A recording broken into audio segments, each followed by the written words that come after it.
उदयपुर शहर से 60 किलोमीटर दूर स्थित है भिंडर का यह कस्बा।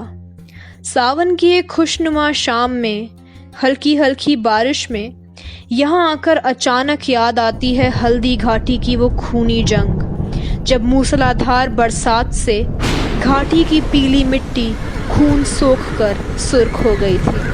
18 जून 1576 मुगलों की विशालकाय सेना से लोहा लेने के लिए खड़ी थी मेवाड़ शिरोमणि महाराणा प्रताप की छोटी सी टुकड़ी। इस युद्ध में प्रताप अदम्य वीरता से लड़े और मुगल सेना को भीषण क्षति पहुंचाई, लेकिन मुगल सेना के हाथी की सूंड में बंधी तलवार से प्रताप के वफादार घोड़े चेतक की एक टांग कट गई। महाराणा की जान बचाने के लिए झालामान खुद को प्रताप बताकर मुगल सेना से जूझ पड़े और वीर गति को प्राप्त होकर प्रताप के प्रति अपनी निष्ठा का परिचय दिया। प्रताप को रणभूमि से जाते हुए 2 मुगल सैनिकों ने देख लिया और प्रताप का पीछा किया। 3 टांगों के साथ पवन वेग से चेतक उड़ता हुआ दौड़े जा रहा था। प्रताप के छोटे भाई शक्ति सिंह ने उन 2 मुगल सैनिकों को प्रताप के पीछे जाते हुए देखा और तलवार से उन दोनों की हत्या कर दी। फिर उन्होंने प्रताप को आवाज लगाई, ओ नीला घोड़ा रा सवार।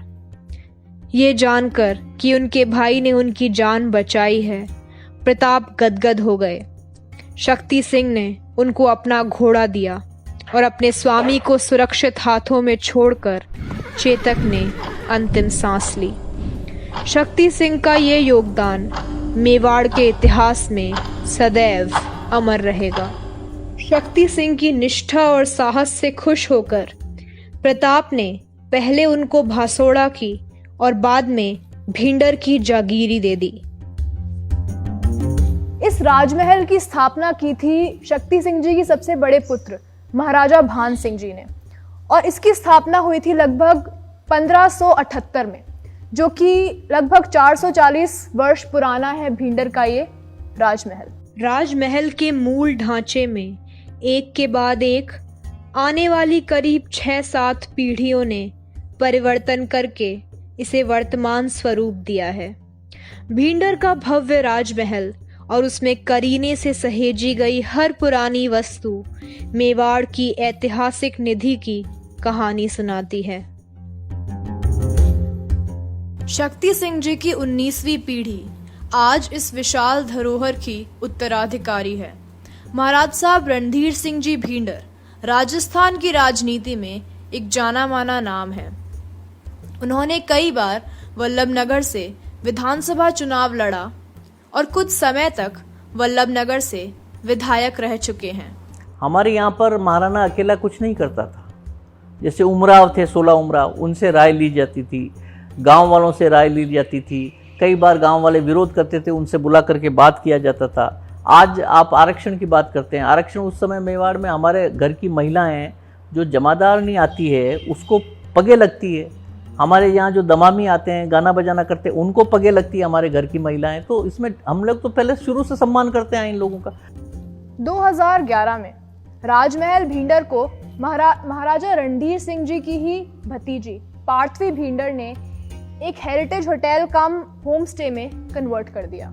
फॉर्चुनेटली हम लोग बहुत ब्लेस्ड हैं कि भिंडर फैमिली में पहली बात तो बर्थ हुआ, क्योंकि इतनी रिच हिस्ट्री है हमारी। मेवाड़ से जुड़ा हुआ होना बहुत ही गौरव की बात है आज किसी के लिए भी। हम लोग अपने पास एक्चुअली मेवाड़ के पास हिस्ट्री ही है और अपना कल्चर ही है जो सब कुछ है। हम लोग अपना उसी को इतना मानते हैं, ट्रेजर करते हैं कि और किसी चीज़ से इतना फ़र्क भी नहीं पड़ता है शुरू से, क्योंकि ऐसी जनरेशन में आए हैं। अभी टाइम है अपन लोगों को लर्न करने का कि क्या सही है और क्या गलत है। तो आज अगर अपन हिस्ट्री के लेसन्स देखें, अपन ने देखे कि मेवाड़ में कैसे सबने युद्ध लड़े, कैसे सबने सेवा करी, तो उससे बेटर कुछ लर्निंग है नहीं। तो जब मैंने डिसाइड करा था कि हम लोग ये होम स्टे स्टार्ट करेंगे, तो सबसे पहले शुरू से ही जो मेरे बड़े पापा हैं महाराज साहब रणधीर सिंह जी, उनका बहुत रुचि थी हिस्ट्री में। तो उन्होंने हम सभी बच्चों में बहुत अच्छे वो स्टोरीज सुना के, पहले का इतिहास बता के हमें हमेशा कभी भी हमें उनके साथ बैठने का मौका मिलता था वो इस टाइप की स्टोरी शेयर करते थे। तो शुरू से एक रुचि थी मेरी उसमें। फिर जब हम यहाँ पे शिफ्ट हुए तो तब मैंने धीरे धीरे भिंडर के बारे में ज़्यादा लर्न करा। फॉर्चुनेटली हमारे पास एक बहुत अच्छा स्टॉक ऑफ लाइब्रेरी है जिसमें बहुत सारे हैंड रिटन बुक्स हैं, पुराने लेटर्स हैं जो एक्सचेंज हुए हैं पुराने मेवाड़ किंगडम एंड भिंडर के बीच में, दूसरी डायनेस्टीज़ में और इधर, तो उनसे बहुत लर्न करने मिलता है। उसके अलावा हम लोगों के पास हैंड रिटन महाभारत हैं, स्क्रिप्चर्स हैं, भगवद गीता है, कुछ ऐसी बुक्स हैं जो वर्थ ट्रेजरिंग है, जो हम लोग खुद अभी ट्रांसलेट करने की ट्राई कर रहे हैं, पुरानी मेवाड़ी में है, जो बताती हैं कि कैसे आप घरेलू उपचार से आपकी कोई भी हेल्थ प्रॉब्लम ट्रीट कर सकते हैं। पुरानी रेसिपीज़ हैं, पहले एक लिकर बनता था, वो कैसे बनता था उसकी रेसिपीज़ हैं, तो ऐसा बहुत कुछ है जो एक्सप्लोर करना अभी बाकी है। भिंडर की जागीर चारों ओर से 4 विशालकाय भव्य द्वारों से संरक्षित है। इन द्वारों के नाम हैं सूरज पोल, मीना दरवाज़ा, चांद पोल और शहर कोटरी द्वार। शहर कोटरी का द्वार शहर का मुख्य द्वार था और 10 बजे बाद रात को बंद कर दिया जाता था। इस द्वार पर आज भी दुश्मन के हाथी को डराने के लिए लगाई गई बर्छियां मौजूद हैं। जहां आज राजमहल का पार्किंग एरिया है, वहां एक समय सुरंग निकलती थी जो मीना दरवाजा पर जाकर खुलती थी, ताकि दुश्मन की सेना पर आगे और पीछे दोनों तरफ से हमला करके उसे घेर लिया जाए। राजमहल भिंडर के बगीचे को ओपन डाइनिंग में कन्वर्ट कर दिया गया है। बगीचे में हमें एक खूबसूरत पारंपरिक तोरण दिखती है।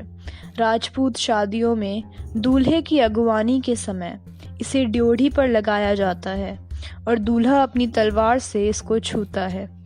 राजमहल भिंडर के डाइनिंग रूम में हमको सबसे पुराने ओरिजिनल पिलर्स दिखते हैं जो आज भी वैसे के वैसे ही हैं। इसी डाइनिंग रूम में हमें लगभग 200 वर्ष पुरानी 250 कलाकृतियों की सीरीज देखने को मिलती है, जिसमें घोड़ों की अलग अलग विशेषताएं बताई गई हैं और बताया गया है कि कौन सा घोड़ा शुभ माना जाता है। आज भी मेवाड़ में पारंपरिक अश्व विशेषज्ञों द्वारा लिखे गए इन दस्तावेजों को देखकर घोड़ा खरीदा जाता है। भिंडर के इस राजमहल में हमें पुराने समय की बहुत ही नायाब वस्तुएं देखने को मिलती हैं, जैसे कि एक एंटीक चाइम जिसे बजाकर दूसरे रजवाड़ों से पत्र लाने वाले घुड़सवार पत्र लाने की सूचना देते थे। एक दूसरी बहुत रोचक वस्तु है एक छड़ी, जिसको बीहड़ चढ़ने के काम में लाया जा सकता है। उससे निकलने वाले स्पेयर से शिकार किया जा सकता था और थक जाने पर उस पर बैठा भी जा सकता था। जहां अभी स्विमिंग पूल है, वहां एक समय खुशमहल चौक हुआ करता था, जहां पर राजमहल के शाही सम्मेलन होते थे। पार्थवी भिंडर ने हमें बताया कि महल के जनाना विंग में प्रवेश करते ही छत की ऊंचाई कम हो जाती है। उन्होंने हमें बताया कि भिंडर की महत्वपूर्ण मीटिंग्स जनाना में ही हुआ करती थी और राज्य के जरूरी निर्णय लेने में महिलाओं का पूरा योगदान हुआ करता था।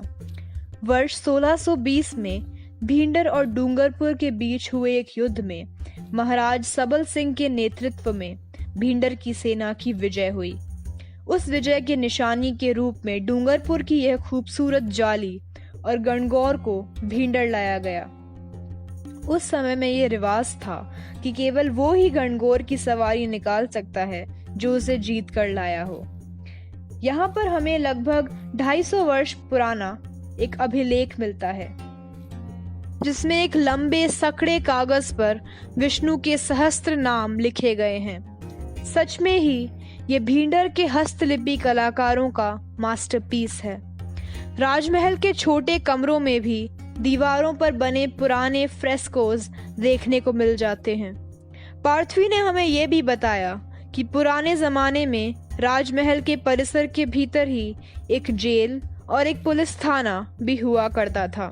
उन्होंने हमें बताया कि राजमहल का जैसा ढांचा जमीन के ऊपर है, वैसा ही ढांचा अंडरग्राउंड भी हुआ करता था, लेकिन कई वर्षों पहले किसी कारणवश अंडरग्राउंड जाने वाले रास्ते को स्थायी रूप से सील कर दिया गया।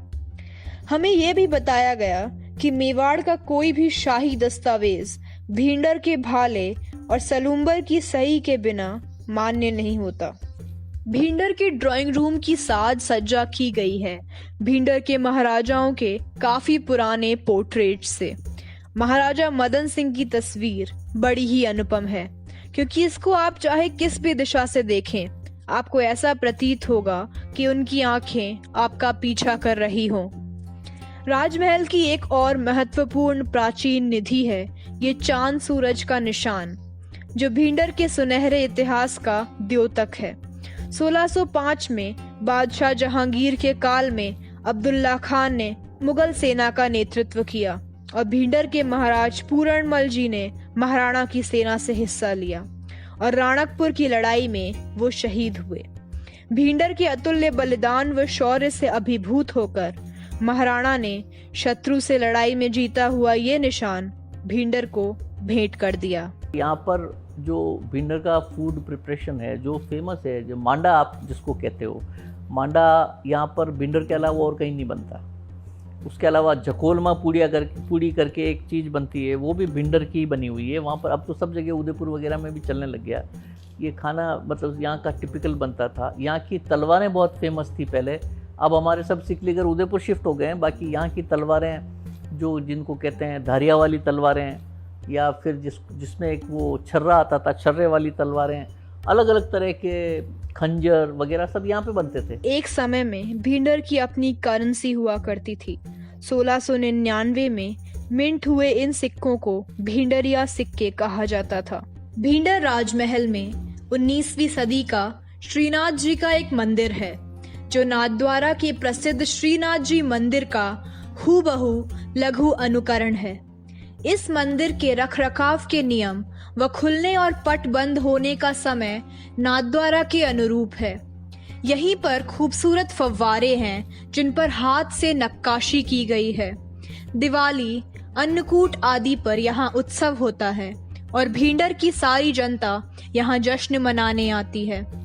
राजमहल परिसर के अंदर ही महाराज भैरव सिंह के नाम पर एक विद्यालय भी चलाया जाता है। रणधीर सिंह जी के छोटे भाई और पार्थवी जी के पिता बलवीर सिंह जी ने हमें भिंडर के पुराने दस्तावेज दिखाए, जिनमें से कुछ लगभग 400 वर्ष पुराने थे और कुछ 100-150 वर्ष। मेवाड़ी में लिखे हुए इन अभिलेखों में शामिल थे पुराने बही खाते, अनेकों पत्र जो महाराणा भिंडर महाराज साहब को लिखते थे, जमीनों और जागीरों के शाही कागजात, हाथ से लिखी हुई गीता और अन्य ग्रंथ, अन्य ज्योतिषी की दस्तावेज जिसमें शामिल थे शगुन अपशगुन, पंचांग, भाग्य बताने वाले कुछ अभिलेख आदि। सबसे प्रभावशाली दस्तावेज थे विशाल और विस्तृत भिंडर के पुराने नक्शे, जिसमें अन्य बारीकियों के अलावा विभिन्न समुदायों के बीच जमीन का विभाजन भी चिन्हित किया गया था। हमें यह भी बताया गया कि इन नक्शों को रेशम के कपड़े पर और वर्खा कागज पर बनाया गया है, जिसकी खासियत है कि वो लंबे समय तक खराब नहीं होता। बलवीर जी ने हमें एक और रोचक बात बताई कि कागज को कीड़ा लगने से बचाने के लिए सांप की छाल कागज के बीच रखी जाती थी। 300 वर्ष पुरानी किताब जो घोड़ों के शुभ अशुभ लक्षण, घोड़ों की औषधियों आदि का पूरा ब्यौरा देती है, यहाँ मौजूद है। साथ ही साथ आयुर्वेद, मंत्रोपचार व घरेलू औषधियों की व नाप तोल की इकाइयों की हस्तलिखित किताबें भी मौजूद हैं।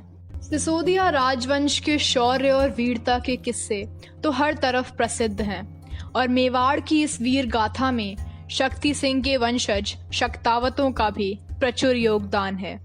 आइए हम ले चलते हैं आपको इतिहास के उन झरोखों से जो कभी हमें इतिहास के पाठ्यक्रम में नहीं दिखते।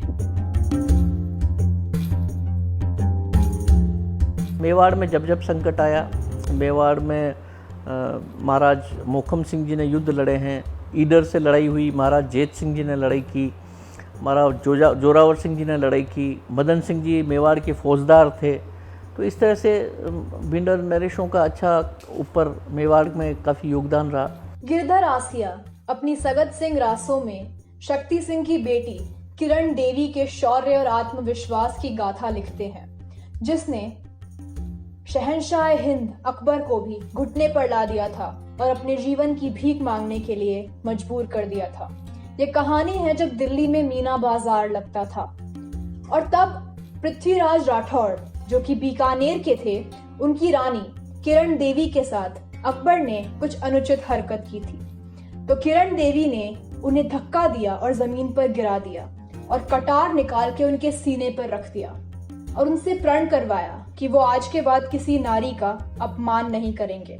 और किरण देवी के कहने पर ही उस घटना के बाद मीना बाजार का मेला बंद हो गया।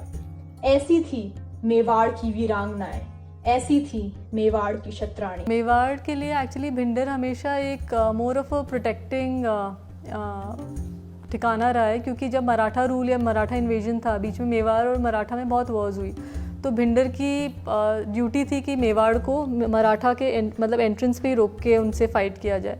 तो सबसे पहले तो भिंडर ने हमेशा अपना वही किरदार निभाते हुए कोई भी यहाँ से कोई भी जो भी आर्मी आई वो यहाँ से क्रॉस करके मेवाड़ पे कभी अटैक नहीं करा। भिंडर ने अपने बलबूते पे ही उनको मैनेज करा। टीपू सुल्तान को भी एक वॉर में भिंडर महाराज साहब ने हेल्प करी थी, तो ये भी आपको सब डॉक्यूमेंटेशन में मिलेगा। तो वॉर्स में हमेशा बहुत आगे रहा है। एंड अपना जो क्रेस्ट है, जो हम लोग को मोनोग्राम जो मेवाड़ किंगडम से मिलता था, भिंडर के लिए बोला जाता है दूना दातार, चौगुना झूंझार, खरसान मुल्तानरा आगल, मीनिंग कि जब दान करने पे आता है तो भिंडर ने हमेशा डबल दान दिया है। और चौगुना झूंझार मीनिंग जब वॉर्स में जब अपना सर काटने तक की बात आ जाती है तो जितना रिक्वायर्ड है उससे 4 टाइम्स ज़्यादा उन्होंने हमेशा ब्रेवरी दिखाई है भिंडर महाराज साहब और उनकी आर्मीज़ ने। तो ये एक बहुत रिस्पेक्टफुल चीज़ हमें मिली है जो कि ट्रेजर करने लायक है। जब बादशाह औरंगजेब के साथ महाराणा की लड़ाई हुई तो भिंडर के महाराज मोकम सिंह जी ने महाराणा की सेना में हिस्सा लिया और राजनगर के शाही थाने पर आक्रमण किया। एक और कहानी है 17वीं शताब्दी की, जिसको सुनकर हम सब राजपूतों के शौर्य और अदम्य वीरता का लोहा मान लेंगे। ये घटना है वल्लभनगर के उटाला दुर्ग की। जब उटाला दुर्ग पर बादशाह जहांगीर का अधिकार था और फतेहपुर का नवाब समस खां वहां का किलेदार था, तब महाराणा अमर सिंह ने उटाला दुर्ग पर आक्रमण किया। उनकी सेना में शक्तावत और चुंडावत दोनों इस बात की प्रतिस्पर्धा में थे कि कौन युद्ध की अग्रिम पंक्ति यानी हरावल में होगा। महाराणा इस बात का फैसला नहीं कर पा रहे थे, तो उन्होंने कहा कि जो भी उस दुर्ग का दरवाजा पहले तोड़कर उसके अंदर पहले प्रवेश करेगा वो ही अग्रिम पंक्ति में रहेगा। भिंडर के बल्लू सिंह जी शक्तावत ने अपने महावत से कहा कि वो हाथी को दुर्ग के दरवाजे पर बहुत तेजी से भिड़वाए, लेकिन हाथी दरवाजे पर लगी तीखी बर्छियों को देखकर डर गया। तब बल्लू सिंह जी ने अपना सीना बर्छियों के सामने रखा और तब बोला कि महावत को बोला कि वो भिड़वाए। हाथी ने पूरे तेजी के साथ अपने आप को उस द्वार पे भिड़वाया। इसी वजह से जो सारे बहुत ही तीखी बर्छियां बल्लू सिंह जी के सीने में घुस गई और उनके शरीर को तार तार कर दिया। वो वहीं वीर गति को प्राप्त हो गए, लेकिन दरवाजा टूट गया। यह देखकर चुंडावतों के जैत सिंह जी ने अपना पराक्रम साबित करने और अग्रिम पंक्ति में रहने के लिए अपना शीश काटकर दुर्ग के अंदर फेंक दिया। हम सब ये देख के हतप्रभ थे कि सब किस तरह से मातृभूमि के आत्मसम्मान को बचाने के लिए लड़ मरने के लिए तत्पर थे। मेवाड़ का सदैव ही मंत्र रहा है, शीश पड़े पण पाग नहीं। मेवाड़ की ऐसी खून सुखा देने वाली शौर्य की गाथाएं आपको मध्यकालीन भारत की मेन स्ट्रीम हिस्ट्रीज में नहीं मिलेंगी, ना ही टेक्स्ट बुक्स में और ना ही यूनिवर्सिटीज के सिलेबस में। कुछ खास किस्म के इतिहासकारों की मिली भगत की मेहरबानी है कि ये सब कहानियां हमें पढ़ने को नहीं मिलती, लेकिन वो किताबों को चुप करा सकते हैं, एकेडमिक सर्कल्स को चुप करा सकते हैं। लेकिन कैसे चुप कराएंगे वो कुंभलगढ़ के या चित्तौड़गढ़ के दुर्ग को? कैसे चुप कराएंगे वो भिंडर के राजमहल को, जो चीख चीख कर रणबांकुरों की कहानियां सुना रहा है? आत्मसम्मान के लिए लड़ मरना हमें विरासत में मिला है और आज भी समय अलग है, दृश्य अलग है, लेकिन विरासत वही है।